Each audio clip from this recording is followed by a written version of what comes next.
नमस्कार प्रेक्षकांनो, आजच्या एपिसोडमध्ये इथे गायत्री जोरात छायाला आवाज देऊन बोलावून घेते. तेव्हा इथे छाया काही येत नाही. गायत्री आधीच वैतागलेली असते, कारण घरामध्ये इथे भास्कर प्रभू यांची 100वी जयंती खूपच जास्त जल्लोषात साजरी केली जात असते. त्या गोष्टीचा राग गायत्रीला ऑलरेडी आलेला असतो. त्याच्यामध्ये छायाला यायला उशीर होतो. तेव्हा गायत्री म्हणत असते, छाया अगं कुठे आहेस तू?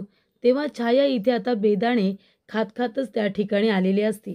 तेव्हा तिथे आल्यानंतर छाया काहीतरी खाते. हे बघितल्यानंतर गायत्री विचारते, काय गं काय खातेस? काय चघळतेस एवढं? तेव्हा इथे छाया म्हणते, नाही काही नाही. तेव्हा गायत्री म्हणत असते की बघू काय खातेस? बेदाणेच आहेत ना, मग एवढे लपून छपून काय खातेस? काही चोरून आणलेस की काय?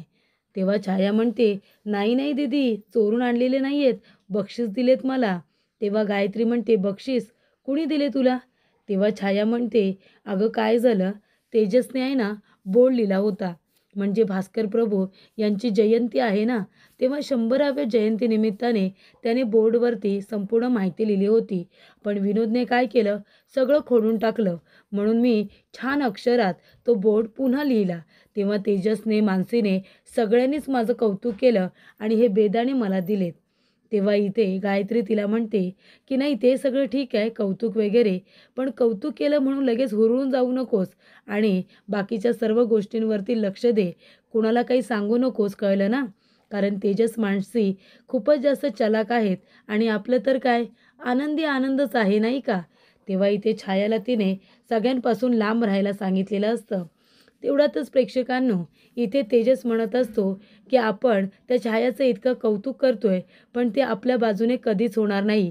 वीक प्लेयर आहे ती गायत्री वहिनींची. ती आपल्या बाजूने कधीच काही बोलणार नाही आणि गायत्री वहिनीबद्दल आपल्याला काही सांगणार सुद्धा नाही. तेव्हा प्रेक्षकांनो, इथे आता मानसी म्हणत असते, राष्ट्रहित ही वीक प्लेयर आहे ना, तीच आपल्याला गायत्री वहिनींच्या विकनेसपर्यंत घेऊन जाईल, हे मला माहिती आहे. त्यानंतर प्रेक्षकांनो, इथे आता मानसीला आशा असते की आपल्याला गायत्रीबद्दल जर कोणी काही माहिती देईल तर ती छायाच आहे. त्यानंतर इथे आता भास्कर प्रभू यांच्या जयंतीनिमित्ताने कितीतरी पत्रकारांना इथे बोलावलेलं असतं. त्यांच्या जयंतीनिमित्ताने संकल्प करण्यात आलेला असतो. त्याचबरोबर नवीन प्रेस सुरू होणार आहे. तर इथे स्वातंत्र्य सूर्य भास्कर प्रभू यांच्या जयंतीनिमित्ताने सगळे प्रभू कुटुंब एकत्रित जमलेले असतात. भास्कर प्रभू यांच्या फोटोला आता तात्यांच्या हातून इथे पुष्पहार घातला जातो. त्यानंतर सगळेजण त्यांना अभिवादन करतात आणि तेव्हा मानसी म्हणते की सर्व प्रभूंना मी इथे बसण्याची विनंती करते. त्यानंतर आता सगळेजण बसलेले असतात आणि तेवढ्यातच इथे सुनंदाला आठवण येते ती आपल्या आभाची.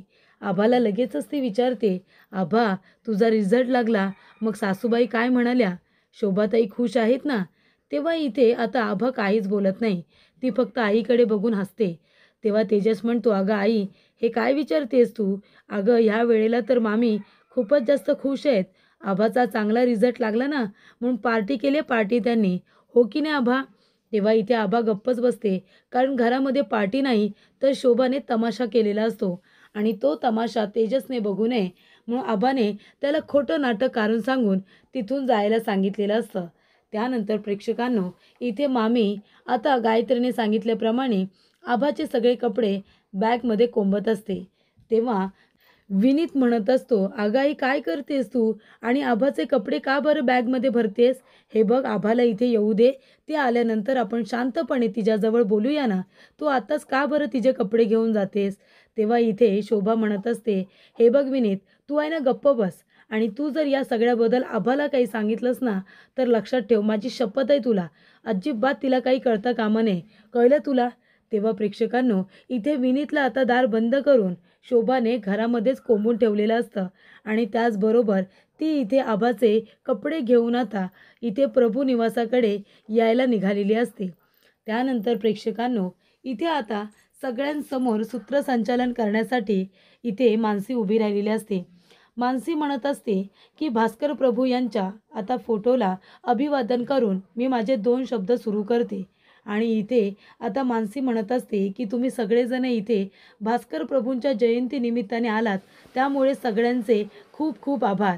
तेव्हा पत्रकार म्हणत असतात, अहो भास्कर प्रभू म्हणजे पत्रकारितेमधलं सगळ्यात म्हणजे नावलौकिक व्यक्तिमत्व. भास्कर प्रभू यांचा वारसा घेऊनच आम्ही सगळेजण पत्रकारिता करतोय आणि पुढे जातोय. पण त्यांचं नावलौकिक, त्यांचं नाव, त्यांचा इतिहास खूपच छान आहे. त्यांचे जे अग्रलेख असायचे ते वाचल्यानंतर अंगावरती काटा यायचा. तेव्हा मानसी म्हणत असते, त्याच आता अनुषंगाने आम्ही सुद्धा त्यांच्या इथे 100व्या जयंतीनिमित्ताने सर्व प्रभूंनी एक संकल्प केला आहे. आम्ही आमची बंद झालेली प्रेस आम्ही इथे पुन्हा नव्याने सुरू करणार आहोत. आमची प्रेस तर सुरू होणारच, पण त्याचबरोबर इथे स्वातंत्र्य सूर्य हे जे काही आमचं वृत्तपत्र आहे ते सुद्धा आम्ही सुरू करणार आहोत. त्याची माहिती तुम्हाला देतील भास्कर प्रभू यांचा पत्रकारितेचा वारसा पुढे घेऊन जाणारे आमचे सूरज प्रभू. तर इथे आता सूरजला बाकीची माहिती द्यायला सांगितलेली असते. तेव्हा इथे सूरज उभा राहतो आणि तो म्हणत असतो की मी पत्रकारिता करत होतो, मध्यंतरी मी थांबलो होतो, पण आता नव्याने आम्हाला आमची जी प्रेस आहे ती सुरू करायची आहे आणि त्याचबरोबर स्वातंत्र्य सूर्य वृत्तपत्रसुद्धा आम्हाला आता सुरू करायचं आहे, म्हणजे न्यूजपेपर. वृत्तपत्र हा शब्द आता कालांतराने इथे दुर्मिळ होत चाललेला आहे. तेव्हा इथे सुयोग हसायला लागतो. तेव्हा तेजस म्हणत असतो, अरे सुयोग, हसतोयस काय तू? ही हसण्यासारखी गोष्ट आहे का? लाजिरवाणी गोष्ट आहे ती.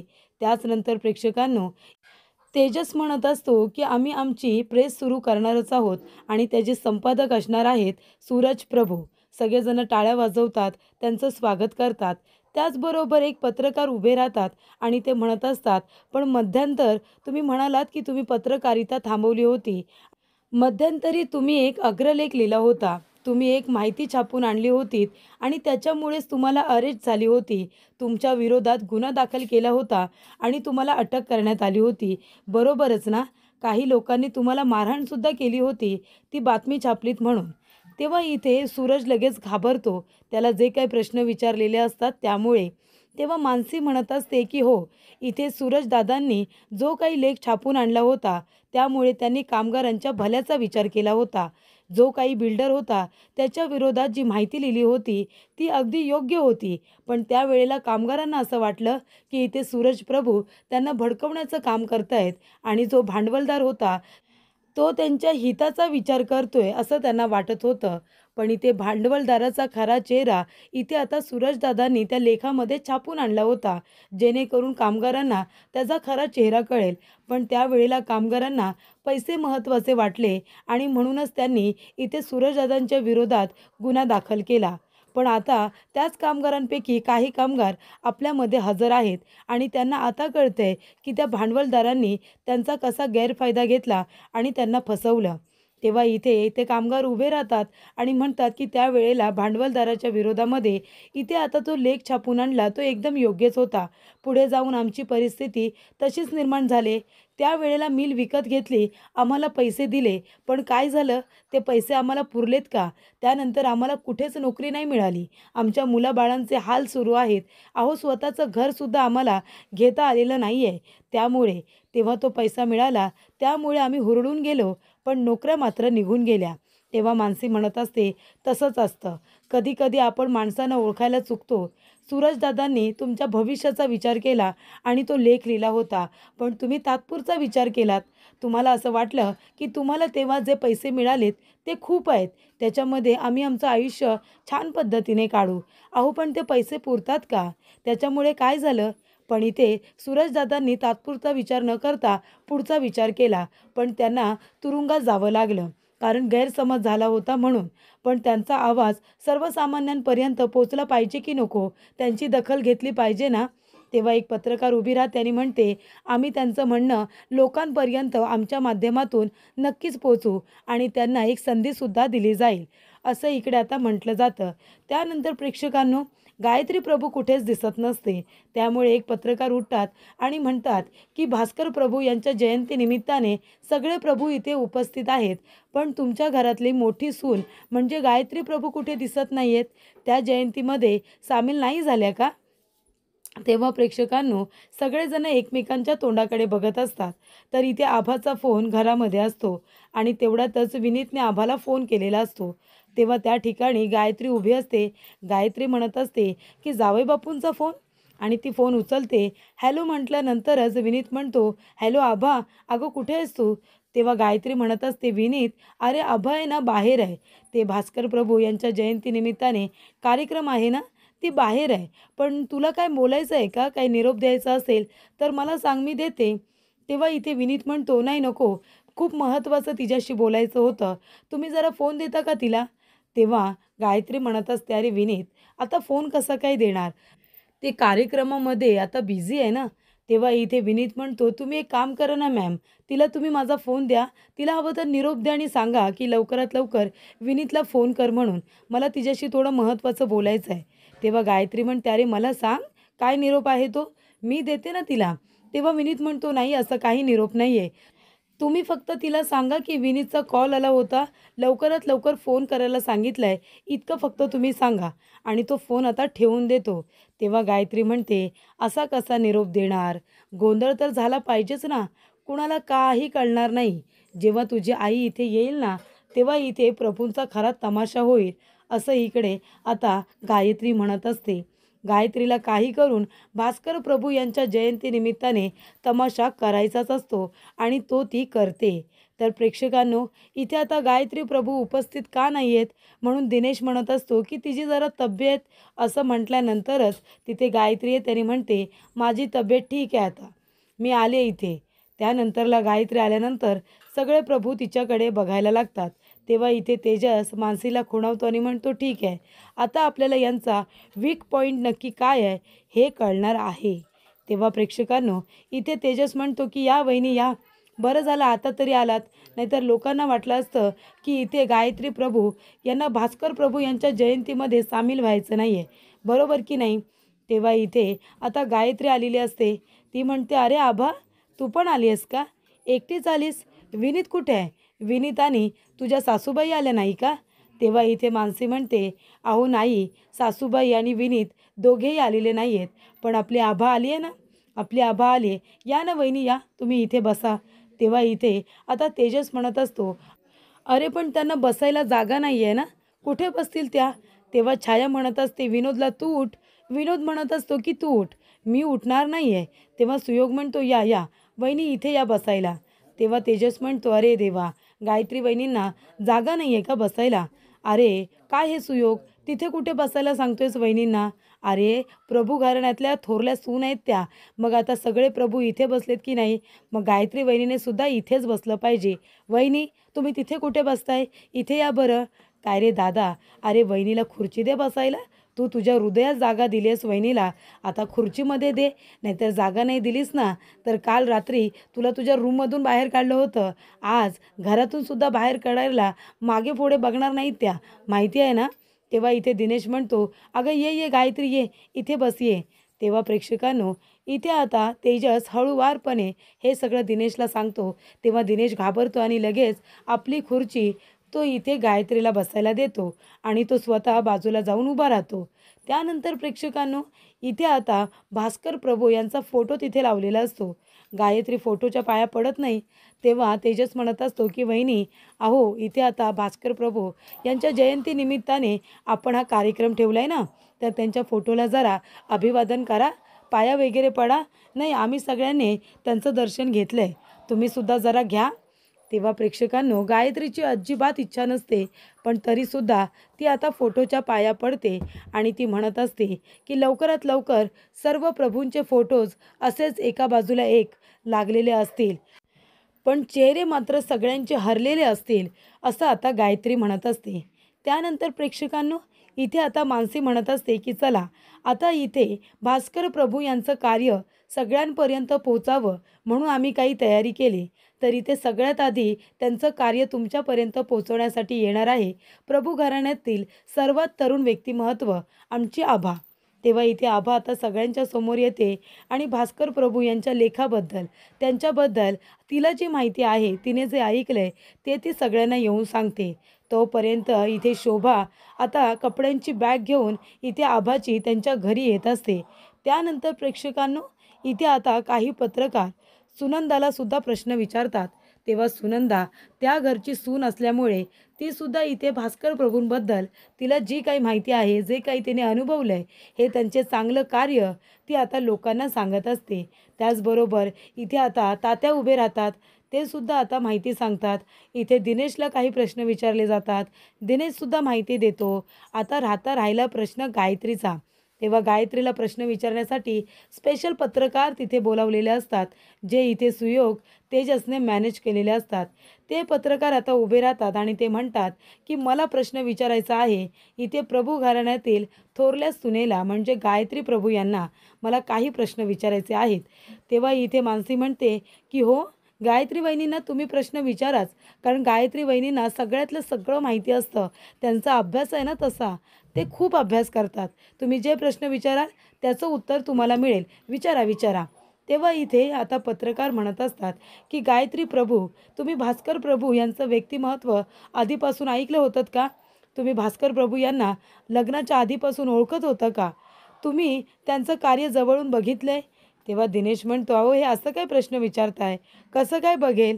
कारण का भास्कर प्रभू यांचं जेव्हा निधन झालं होतं ना, त्याच्यानंतरला आमचं लग्न झालं होतं. त्याच्यामुळे गायत्रीने बघितलेलं नाही आहे भास्कर प्रभू यांना. त्यांचं कार्यसुद्धा बघितलेलं नाही आहे. तेव्हा इथे आता तेजस डोक्यालाच हात लावतो की हा कशाला बोलतोय आता तिच्या वतीने. तेव्हा इथे दुसरा प्रश्न येतो, मग तुम्हाला माहिती तरी होतं का भास्कर प्रभू यांचं एवढं मोठं व्यक्तिमत्व आहे, त्यांचा नाव लौकिक आहे, त्यांच्या घरातील तुम्ही सून व्हाल असं तुम्हाला वाटलं होतं? तुम्ही कधी तसा विचार तरी केला होता का की त्यांच्या घरामध्ये तुम्ही सून म्हणून याल म्हणून? तेव्हा इथे गायत्री म्हणते की नाही, मी तसा विचार केला नव्हता. तेव्हा दिनेश म्हणतो, अहो मी सांगितलं ना, तिला माहितीच नव्हतं की आमचं लग्न होणार आहे. त्यांच्या मृत्यूनंतर कितीतरी वर्षानंतर आमचं लग्न झालं. तेव्हा तेजस म्हणतो, अरे दादा, मला मान्य आहे की तुम्ही दोघेजण नवरा बायको आहात. म्हणजे ते म्हणतात ना, दो दिल एक जान, तसे आहात तुम्ही. पण अरे आता तू गायत्री वहिनीला बोलू दे ना. तूच का त्यांच्या वतीने सगळ्या प्रश्नांची उत्तरं देतोयस? म्हणजे आता असं झालं, दो दिल एक जुबान असं सुद्धा लोक म्हणतील. तेव्हा तुझं त्यांच्यावरती खूप प्रेम आहे हे आधी बाजूला ठेव. आधी ते जे काही प्रश्न विचारतायत त्यांची उत्तरं वहिनींना देऊ दे. आणि वहिनी, तुम्ही सुद्धा जरा उभ्या राहा, म्हणजे त्यांच्या प्रश्नांचं उत्तर द्यायला तुम्हालाही बरं पडेल. तेव्हा इथे आता गायत्री म्हणते, मी काय आता नव्याने सांगू त्यांच्या कर्तृत्वाबद्दल, त्यांच्या कार्याबद्दल. इथे आता सर्व प्रभूंनी जे काही सांगितलं मी पण तेच बोलणार आहे, कारण मी सुद्धा या घरामध्ये आल्यानंतर तेच ऐकले. तेव्हा इथे आता पत्रकार म्हणतात, याचा अर्थ तुम्हाला इथे भास्कर प्रभू यांचं कार्य आधीपासून माहिती नव्हतं का? त्यांचे लेख जेव्हा छापून यायचे ना, ते वाचल्यानंतर अंगावरती काटा यायचा. भल्या भल्यांची बोलती बंद केली होती भास्कर प्रभू यांनी. त्यांच्या लेखाबद्दल तुमचं काय म्हणणं आहे? तुमचं कधी वाचन झालं आहे का? तेव्हा इथे गायत्री म्हणत असते की त्यांच्या लेखाबद्दल आता मी काय सांगणार, जे सगळ्यांनी सांगितले तेच. तेव्हा तुमचा असं पर्सनल एक्सपिरियन्स काय आहे तो तुम्ही सांगा ना. तेव्हा तिला राग येतो, कारण इथे भास्कर प्रभूंच्या लेखामुळेच इथे तिच्या वडिलांचं आयुष्य उद्ध्वस्त झालं आहे असं तिला वाटत असतं. त्यामुळे ते जोरात म्हणते की उद्ध्वस्त उद्ध्वस्त असं बोलते आणि सगळेजण तिच्याकडे बघायला लागतात. तर प्रेक्षकांनं पुढील भागामध्ये इथे गायत्री म्हणत असते की भास्कर प्रभू जेव्हा लेख लिहायचे ना, मागचा पुढचा विचार नाही करायचे. त्यामुळे परिणामांचा विचार न करता ते लेख लिहायचे, म्हणून कितीतरी दुश्मन त्यांचे निर्माण झाले होते. आणि असं बोलत असताना तिचे हात कापत असतात. ती आपला हातावरती जोरात आता चोळत असते, दाबत असते, कारण तिला फार राग आलेला असतो भास्कर प्रभू यांच्याबद्दल बोलायला सुद्धा. तेव्हा प्रेक्षकांनो, इथे आता पत्रकार म्हणत असतात, मग आता त्यांच्या लेखाबद्दल तुमचं काय म्हणणं आहे? तुम्ही कधी त्यांच्या या लेखांचं वाचन वगैरे केलं आहेत का? तुमच्या इथे आयुष्यावरती त्याचा काय परिणाम झाला हे तुम्ही आम्हाला सांगाल? तेव्हा प्रेक्षकांनो, इथे आता मानसी ही तिच्याकडे बघत असते. तेव्हा इथे गायत्री खूपच जास्त घाबरलेली असते आणि ती चिडलेली सुद्धा असते. तेवढ्यातच तिथे शोभा येते आणि स्वतःबरोबरच प्रभूंची सुद्धा शोभा करते. ती म्हणते की हे घ्या, इथे आता मी ह्या आभाचे कपड्यांची बॅग घेऊन आले. तुमची मुलगी आणि तुमची नणंद आता तुमच्या घरीच ठेवून घ्या. ऐकलंस का हे आभा? आता तुला आहे ना माझ्या घरी यायची गरज नाही आहे. माझ्या घराच्या उंबऱ्यावरती सुद्धा पाऊल ठेवायचं नाही, असं शोभा येऊन आभाला म्हणत असते. तेव्हा आभाला खूप मोठा धक्का बसतो. नक्की झालंय तरी काय? हे सुद्धा तिला काही कळत नाही. पत्रकार जमलेले असतात. इथे भास्कर प्रभू यांची 100वी जयंती असते. त्यामुळे सगळेजण जमलेले असतात. पण इथे आता शोभा येऊन त्या सगळ्या आनंदामध्ये विरजण घालते. त्या कार्यक्रमाला गाळबोट लावते आणि हे सगळं तिने गायत्रीच्या सांगण्यावरून केलेलं असतं. आणि इथे ती आभाला म्हणते, की "पुन्हा माझ्या घरामध्ये पाऊलसुद्धा ठेवायचं नाही. अजिबात यायचं नाही तू. तू तुझ्याच घरी राहायचं." असं इथे शोभा आता आभाला म्हणालेली असते.